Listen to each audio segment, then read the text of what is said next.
falar sobre ciência. Nós vamos conversar com um membro da Sociedade Portuguesa de Neurociência, Dr. Fabiano de Abreu. Ele vai falar sobre as suas descobertas e vai conversar com a gente direto de Portugal. Já estamos aqui vendo o doutor Fabiano. A gente queria muito agradecer, doutor Fabiano, a sua gentileza de nos atender. Está tão longe da gente, né? Mas nesse período aí de pandemia, ao mesmo tempo estamos tão perto, né? A gente gostaria de lhe desejar uma ótima noite e agradecer mais uma vez a sua gentileza de atender nosso convite. Boa noite, Eli, tudo bem? Tudo. Eu agradeço pelo convite. A gente queria saber, doutor Fabiano, qual o seu horário aí? Agora são 23 horas e 9 minutos. Meu Deus, que maldade, né, doutor Fabiano? Ainda estamos fazendo o senhor ficar acordado até mais tarde para nos atender. Mas é por uma justa causa, né? Vamos conversar um pouco, falar um pouco de ciência, e aí vale a pena, né? Já quero me desculpar pelo horário, viu? Não tem problema. Espero que essa conversa faça com que essas pessoas que vão votar em relação se acreditam ou não na ciência possam pensar com uma razão melhor. Quem teria um voto já definido pode ser que mude de ideia, né? Depois aqui das nossas explanações, da nossa conversa, não é, doutor Fabiano? Eu queria saber, para a gente começar, doutor Fabiano, eu queria já falar um pouco da sua experiência pessoal como cientista nesse período de pandemia. A gente está vivendo um momento muito difícil, de muito descrédito, em que há o negacionismo em relação ao trabalho dos cientistas e, ao mesmo tempo, praticamente a humanidade está dependendo do trabalho dos cientistas. É um contrassenso na realidade. Como é que o senhor está vivendo essa pandemia no meio de tudo isso?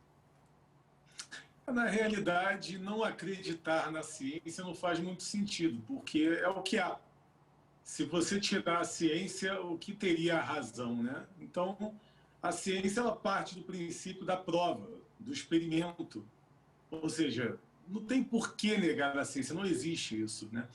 Então, esse negacionismo ele está muito relacionado ao momento que a gente está vivendo. Eu acabei de escrever um artigo científico sobre negacionismo e ele vai ser apresentado sobre o artigo, numa coluna que está inaugurando agora minha, no Mega Curioso, aquele portal que é bastante conhecido, né? E eu vou falar sobre essa questão do negacionismo, porque na realidade o negacionismo hoje muitos julgam os negacionistas como pessoas que não têm conhecimento, e eu não julgo dessa maneira, até porque eu não julgo. Eu sou uma pessoa que procuro saber o motivo do comportamento daquela outra pessoa, de um grupo de pessoas. Na verdade, o negacionismo ele é um medo instalado, faz parte do instinto de sobrevivência. A gente está vivendo um momento em que a nossa amígdala, que é uma região cerebral onde ficam as memórias negativas e do medo, ela está constantemente acionada. E você não está liberando a dopamina, que é o hormônio neurotransmissor da recompensa, das conquistas. E essa falta de prazer faz com que as pessoas neguem para que se sintam dentro de uma razão e essa razão satisfaça emocionalmente. É como se fosse um instinto de defesa do indivíduo? Exatamente, exatamente. Porque não adianta a pessoa dizer que não teme a doença e não teme o fator econômico, porque sim teme, nem que esteja lá no inconsciente. Qualquer doença faz com que nosso organismo reaja. E essa ansiedade instalada, devido a todas as circunstâncias, vai fazer com que você busque nessa região do cérebro onde ficam as memórias negativas, né, a lembrança da memória negativa para que você possa sobreviver. E isso te coloca numa atmosfera negativa. Aí, veja bem, negacionismo vem de negação, entende? Então, assim, relacionado às memórias negativas. No momento em que eu uso do negacionismo, que eu nego aquela situação, eu estou me protegendo, eu estou me blindando de ter esses sentimentos ruins, ao mesmo tempo de sentir ansiedade por conta disso, eu estou só me protegendo, me blindando de não ficar mal, de não ter uma possível depressão com essa realidade muito dura? É uma reação que o seu organismo tem e também essa necessidade do prazer. Porque quando você nega, você acredita ter razão, e acreditar ter razão te dá prazer. Entende? Essa é a questão. Ah, aquilo que ele falou é mentira, olha, eu li em tal lugar, eu ouvi que alguém disse no YouTube ou na mídia social que é assim, assim. Aí aquela sensação de razão te dá um prazer. Prazer esse que você não está tendo no seu cotidiano. Mas, doutor Fabiano, também a impressão que a gente tem é que esse excesso de informação negativa, que o mundo está sendo bombardeado, ele traz realmente um sentimento muito ruim para as pessoas. E quem já tem uma tendência a uma depressão, ou quem já é um pouco pessimista, eu não sou especialista no assunto aqui, mas acho que a impressão que a gente tem é que ele piora bem, né? Com esse excesso, esse bombardeio de notícias ruins? Exatamente, até porque a gente vive um momento tecnológico, vamos colocar dessa maneira, em que a maioria das pessoas elas estão com disfunções nos seus mensageiros que controlam tudo isso no nosso organismo. Então, isso hoje em dia já é natural. E um dos motivos é a própria internet que está ocasionando. Então, a gente vive num momento em que a maioria das pessoas já se encontram numa confusão no organismo, nos nossos mensageiros químicos. É muito bom explicar isso, porque quando um neurônio para outro neurônio, você tem a sinapse. Isso aqui passa a informação, a mensagem entre um neurônio e outro. E quando não funciona bem, e você não passa a mensagem de acordo, você começa a ter os sentimentos de tristeza. Você começa a ter todos esses sentimentos que não te fazem bem. Na realidade, o bem-estar, não é, doutor, é o nosso combustível diário, né, para a gente levantar da cama a cada dia, para a gente exercer as nossas funções. E com essa carga negativa o tempo todo em cima da gente, é um pouco mais difícil, né, você ter essa sensação de bem-estar. Exatamente. Imagina que a sensação de bem-estar seja, por exemplo, você jogar essa xícara aqui de água num lugar. Vamos dizer que você precisa encher o outro copo com essa água que está aqui dentro, por exemplo. Certo. E o que é essa sensação de bem-estar? É justamente isso. É a dopamina que a gente chama. Muita gente não entende o que é a dopamina. A dopamina é quando você faz algo que se sente bem, é como se você jogasse essa água em outro componente aqui embaixo. E aí você encheu esse outro componente que se chama satisfação. Olha que interessante. Então, isso acontece entre um neurônio e o outro. Os neurônios ficam assim, isso é jogado entre um neurônio e outro. Imagina esse copo jogando água em outro copo, imagina que é esse neurônio jogando esse líquido em outro neurônio. Né? Quando o outro neurônio recebe, você tem a sensação de prazer. E é isso que motiva. Porque se não existisse esse mensageiro químico no cérebro, se não existisse essa passagem de um para o outro, a gente não ia ter vontade. Olha que interessante. Agora... O que faz você ter vontade de conquistar é você querer liberar isso. E a sensação de liberar isso é o que te dá a vontade de fazer de novo. Agora, o senhor tem esse conhecimento, o senhor sabe que isso acontece.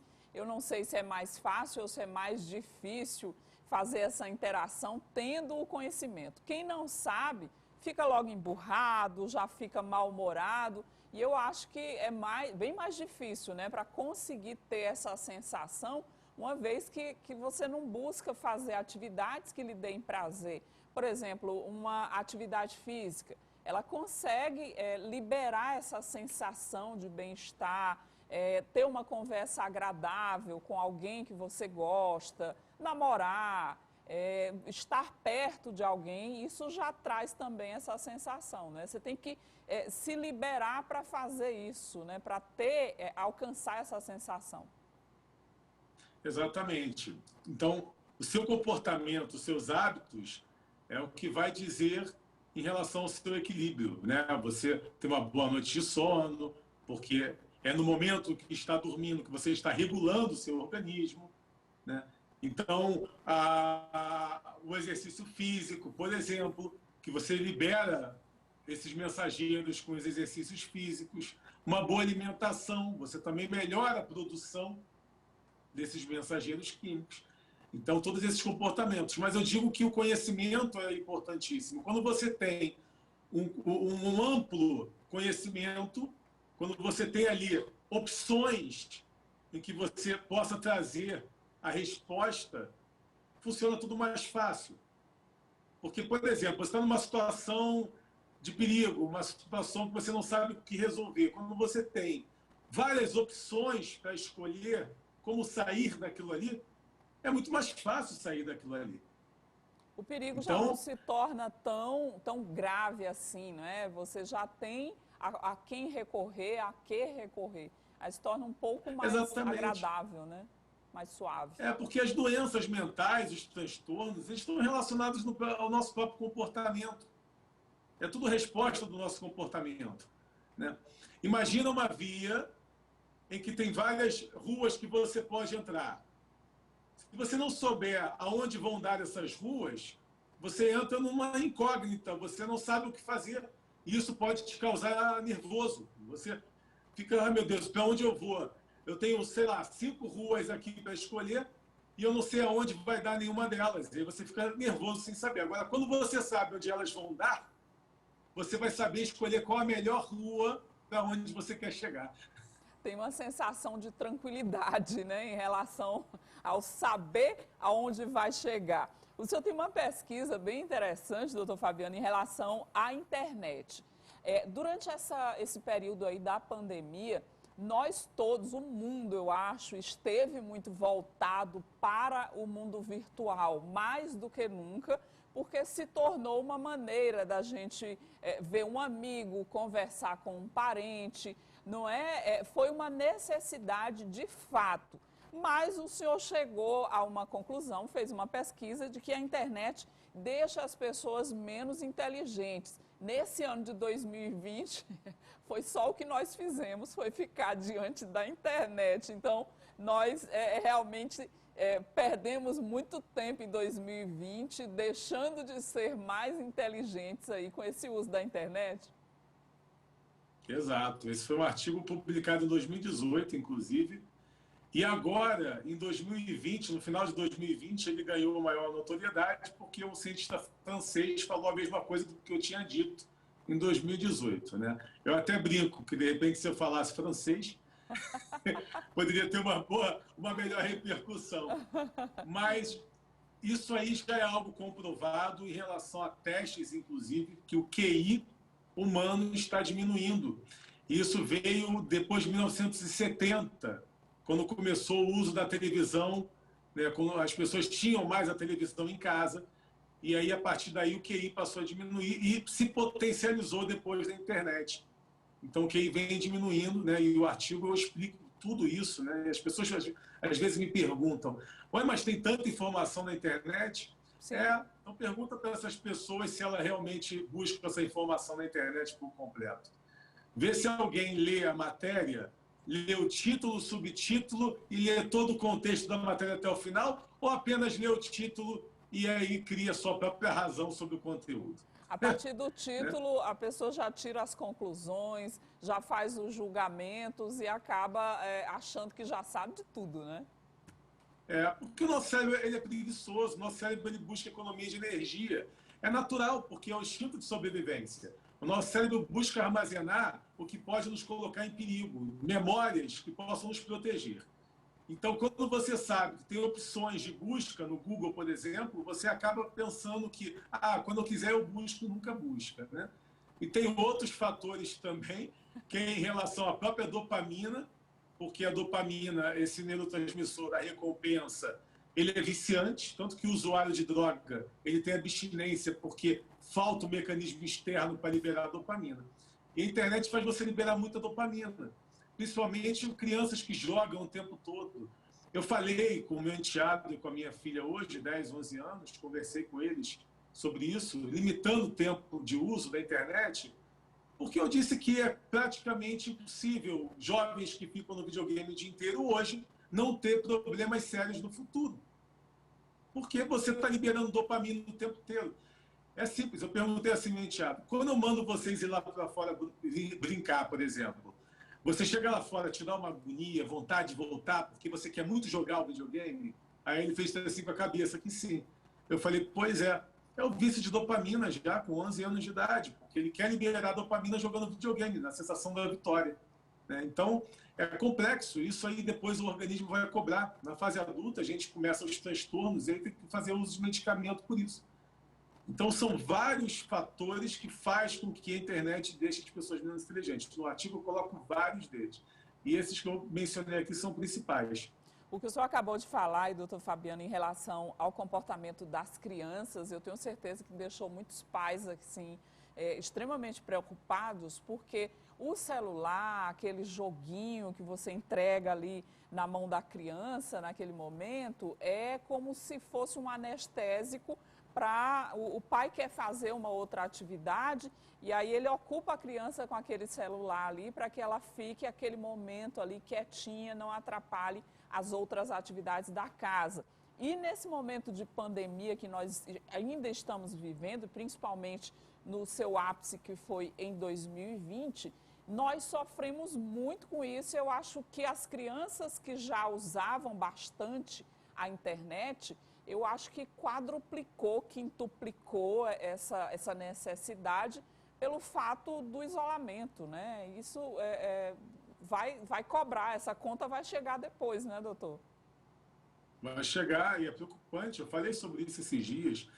Inclusive, eu estava lendo que praticamente a maioria dos cientistas de neurociência, eles não deixam seus filhos usarem smartphones e ficarem no videogame. Olha isso. Tem um que eu estava lendo sobre ele hoje, né, que eu assisto alguns vídeos dele, inclusive, que ele é da Bélgica, e ele falou que o filho dele ficou sem pegar numa tela, sem ver uma tela até os 5 anos de idade. Aí depois ele começou a liberar aos pouquinhos a tela da televisão. Olha isso. Em Ou doses seja, isso aí já é homeopáticas, né? comprovado. Já é comprovado cientificamente tudo isso. Meu estudo, ele comprova com base nos experimentos, né? Então, realmente, a gente tem que se preocupar. Não é à toa que tem tanto caso de criança hoje com déficit de atenção.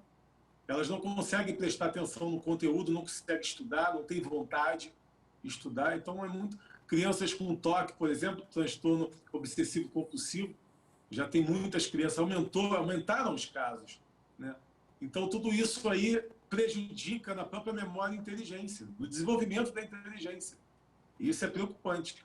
É muito preocupante, principalmente para essa geração que está em pleno desenvolvimento numa pandemia, não é? Porque nós começamos esse retrocesso aí, essa parada da humanidade agora, finalzinho de 2019 para início de 2020, nós já chegamos em 2021 e essa parada ainda continua, né?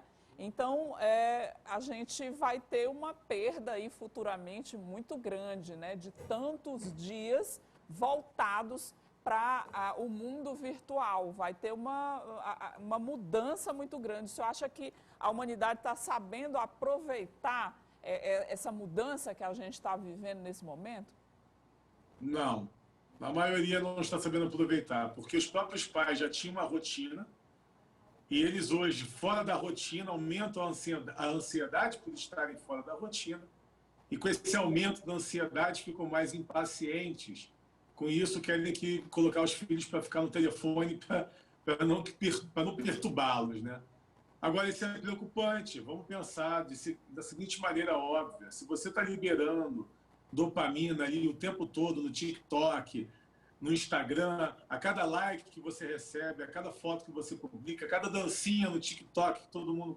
Isso é liberação de dopamina. O jogo que o jovem está lá o tempo todo está liberando dopamina. E aí, no futuro, como vai ser? Se ele não puder liberar a mesma quantidade de dopamina, o que vai acontecer? Ele tem o risco maior de entrar em vícios. Porque todos esses vícios, seja de droga, álcool, tudo isso faz você liberar dopamina. E aí você vai sentir a sensação de novo de prazer daquela dopamina que você liberava a todo instante no videogame. Então, a gente tem que pensar no futuro dos filhos. Se a gente pensar somente no presente, se confortar no presente, a gente vai ter muito mais trabalho para resolver o futuro do que a gente resolver agora no presente. É uma situação bastante preocupante. Inclusive, tem um outro estudo seu em relação à fadiga, né? Que ele tem uma relação muito próxima, muito íntima com a ansiedade, que traduz um pouco de tudo isso que o senhor falou em relação às crianças, à futura geração, né? Que ela cria essa fadiga que o senhor citou aí, do seu enteado, do seu filho, que vai lá fora sem o joguinho, sem aquele estímulo da internet e já sente aquela fadiga, sente aquela vontade de ter a dopamina novamente e aí acaba realmente tendo uma ansiedade muito grande ou quem sabe futuramente uma depressão e é um ciclo vicioso que é muito preocupante, viu, doutor Fabiano? Muito preocupante. Porque você libera dopamina, vai liberando dopamina, você aumenta a ansiedade. Não podemos esquecer que a ansiedade faz parte do instinto. Se ela não existisse, a gente não ia sobreviver. A ansiedade é o quê? A pendência. Ela busca a resposta para aquilo. A ansiedade ela está relacionada também a ter que liberar essa recompensa.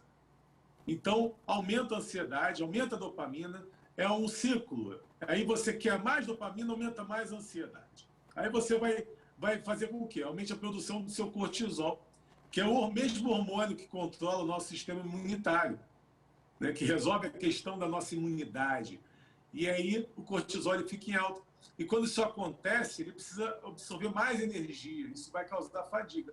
Então, assim, muitas pessoas pensam, por que eu estou cansado? Eu não entendo, eu não fiz exercício, eu acordo cansado. Dormir bem, eu estou sempre com muita acordo cansado, né?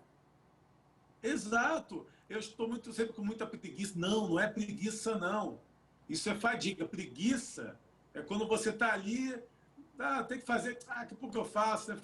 É fadiga mesmo. É vontade. Você não tem vontade, não tem força de fazer aquilo ali. Você está cansado, né? E essa fadiga está relacionada à ansiedade e à liberação de dopamina. Eu acho engraçado que quando teve a venda do iPhone 12, por exemplo, falou que bateu o recorde de vendas iPhone 12. Aí eu pensei assim de imediato, em plena pandemia, ansiedade ativada ali, constante, todo mundo precisando de dopamina, vamos comprar o iPhone 12 para liberar dopamina. Acho que a Apple usou uma boa época para vender o telefone dela. São as estratégias de marketing, né, que as grandes empresas também estudam, né, doutor Fabiano, para aproveitar a ocasião. Se vamos satisfazer um desejo com uma compra, né, com um objeto do sonho, do consumo, a hora é essa, né, que está assim no auge da ansiedade. Tem um documentário no Netflix que o próprio Facebook, a mídia social, assume que usa neurocientistas para que possa liberar mais dopamina das pessoas que estão lá. Ou seja, eles estão causando um vício. Inclusive, tiveram demissões em empresas de mídia social de pessoas que não aceitavam isso, preocupadas com o futuro da humanidade, né? Então, eu, por exemplo, se alguém quiser me contratar para poder utilizar de artifícios para que possa viciar as pessoas e atrapalhar a humanidade, eu prefiro não fazer. Não faz sentido isso, né? Não adianta eu prejudicar o terreno dos meus filhos e dos meus netos. Não faz sentido. É uma arma muito perigosa, né? E aparentemente inofensiva, que é o pior. Mas já tem países controlando. A própria China está controlando isso. A China só permite 2 horas por dia de telefone, só para ter uma ideia. Então já tem países, o próprio governo já está preocupado em limitando o uso da internet, principalmente das crianças. A formação cerebral, você forma o seu cérebro com os 24 anos de idade, olha isso. É engraçado que muitos jovens pensam ter razão, ser dono do mundo, onde na realidade você só forma o teu lobo pré-frontal do cérebro, que é a parte da razão, com 24 anos de idade. Então um jovem de 18, 19 ainda nem formou o seu cérebro inteiro. né? E nessa formação é crucial o desenvolvimento. Ele está em processo de desenvolvimento ainda, né? Olha uma coisa interessante aqui. Vamos pensar com raciocínio lógico. Se nós chegamos até aqui, se em toda a história da humanidade, desde a era primata até hoje, se estamos vivendo o melhor momento em tempo de vida e sem o uso de tecnologia, por que daqui por diante a gente vai melhorar ainda mais com a tecnologia? E se já parou para pensar se a gente for regredir ao invés de melhorar?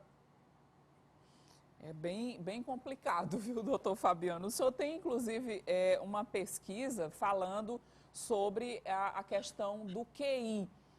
Eu achei interessante alguns aspectos de que essa inteligência, esse tipo de inteligência, que é um desenvolvimento de amplas regiões de interferência intelectual, que é a capacidade do indivíduo, de forma perfeita, de ter uma inteligência global. Então, assim, pelo seu estudo, quem tem um QI muito alto, ele não é super inteligente, é isso, doutor Fabiano? Depende. Você pode ter o QI alto e ter nuances que prejudicam na sua cognição. Por exemplo? Eu vou citar um exemplo. Teve um jornal grande, não vou citar o nome, que publicou que aquela ativista Greta, ela é muito inteligente, porque ela tem Asperger. Foi um erro muito grande essa reportagem. Porque, na realidade, quem tem Asperger é um tipo de autismo, tem problemas na cognição. E cognição também é inteligência. Ou seja, se a pessoa tiver um QI alto, que é a lógica, o raciocínio lógico, e tiver problemas em relação à cognição também é uma inteligência.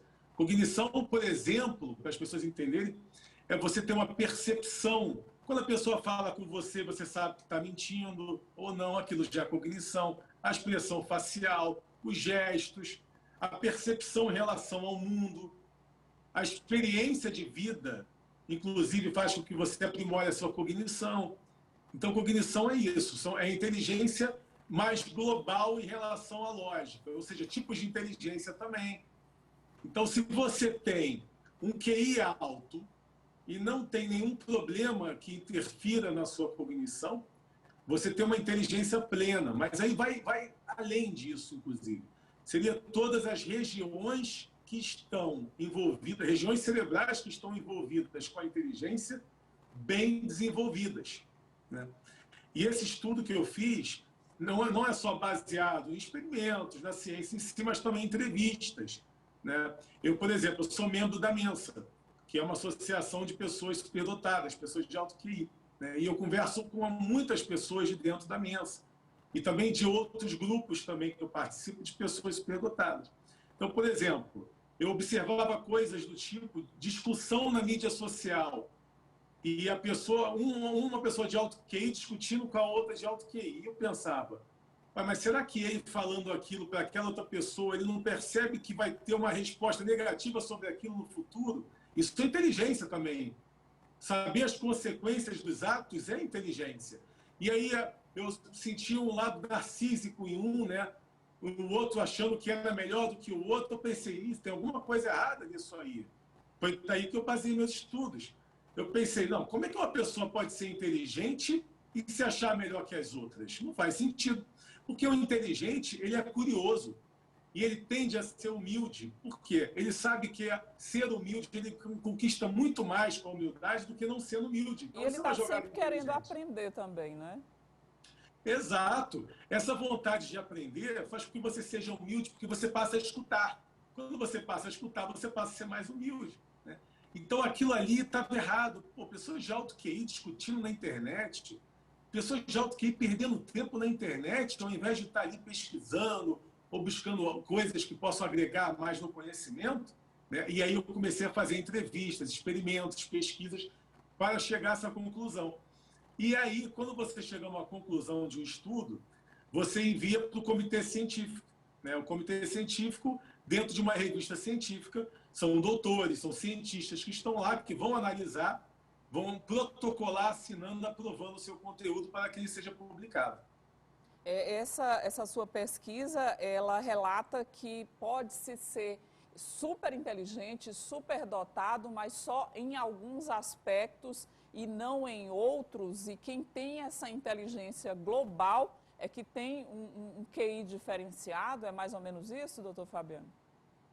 Na realidade, mais ou menos, a pessoa com QI alto, e que tem todas as regiões cerebrais bem desenvolvidas, todas essas que eu conversei, que eu analisei baseado na personalidade, nos testes, etc., elas são bem-sucedidas profissionalmente.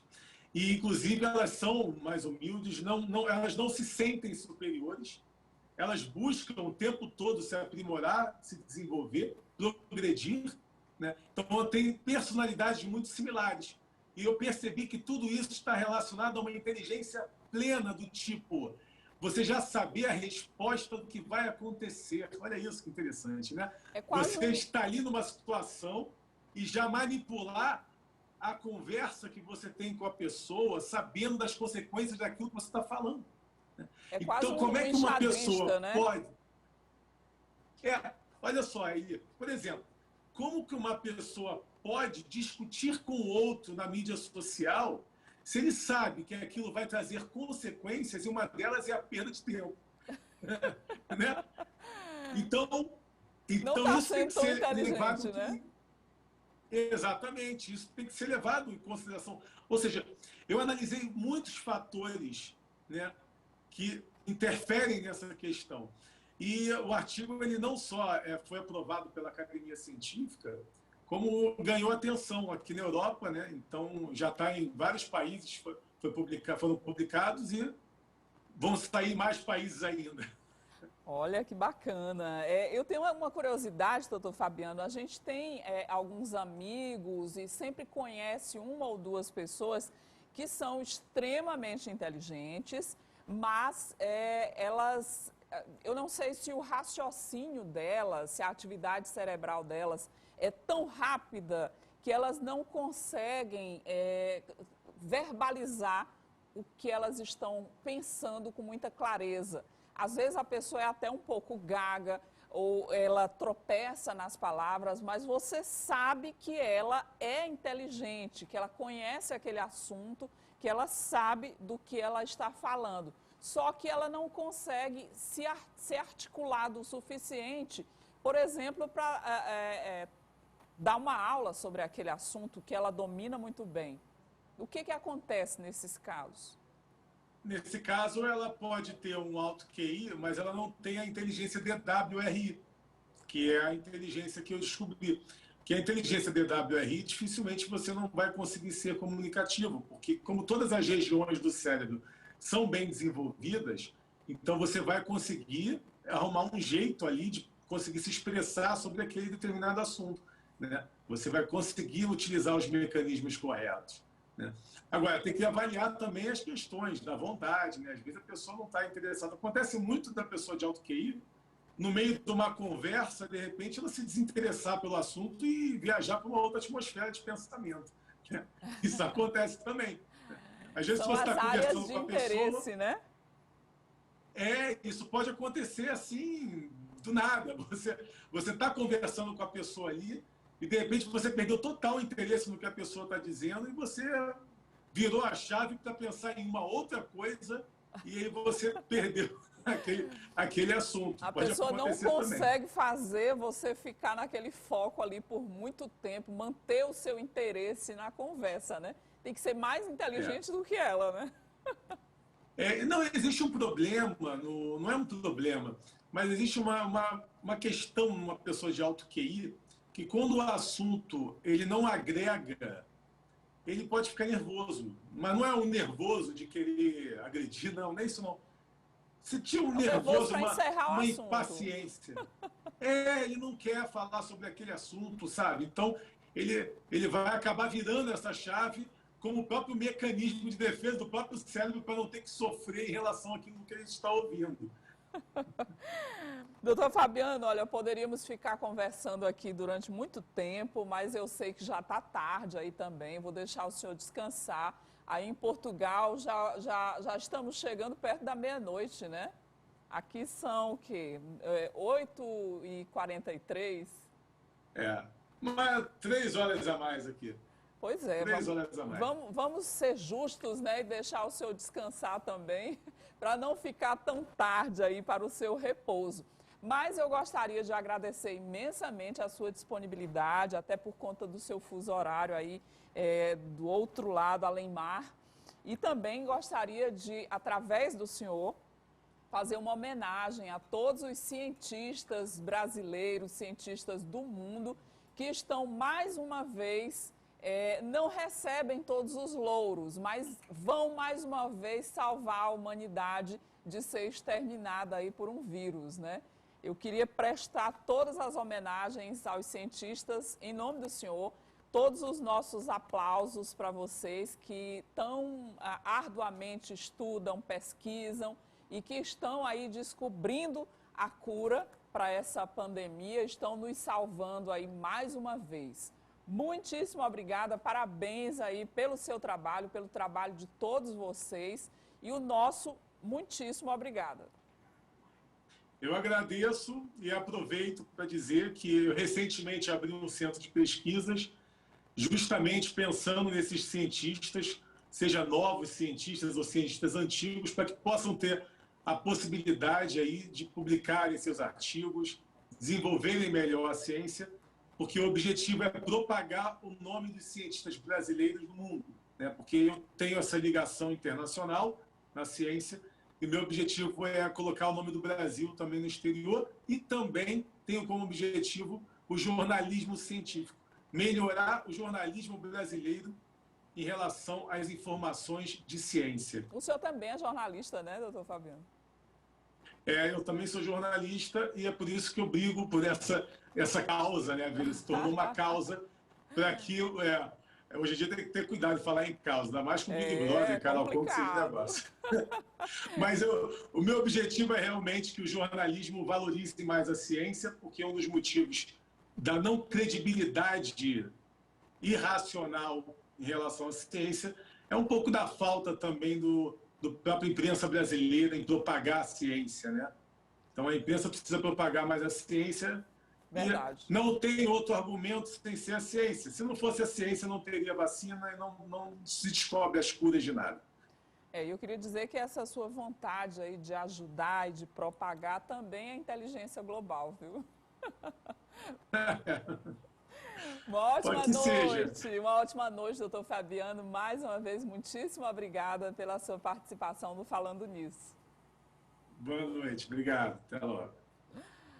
E olha, fruto de bastante treinamento, pesquisa e observação, a criatividade pode ser cultivada diariamente